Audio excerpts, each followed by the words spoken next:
À la pause déjeuner, entre collègues, ils sont nombreux dans le 10e arrondissement de Paris à opter pour l'option végétarienne ou végane.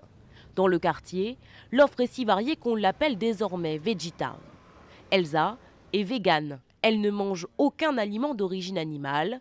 Depuis 8 mois, elle tient cette cantine rue de Paradis et elle a déjà une clientèle d'habitués.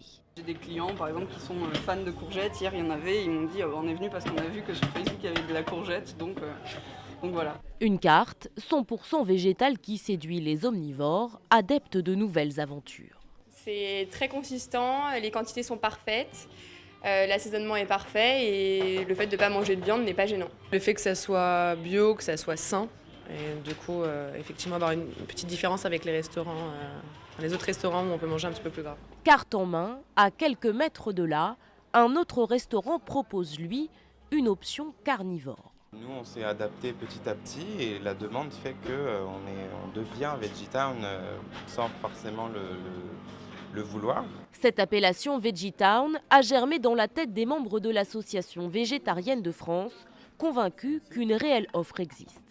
C'est un quartier avec des restaurants assez branchés, avec une clientèle jeune, une clientèle de bureau, une offre souvent bio, avec souvent des options sans gluten. Et donc c'est vraiment ce phénomène un petit peu nouveau qu'on a voulu décrire. Une trentaine d'adresses ont été recensées dans la capitale. Paris semble encore un peu à la traîne comparé à Berlin ou Londres. Mais les végétariens et véganes restent pleins de ressources pour faire connaître leur mode de vie.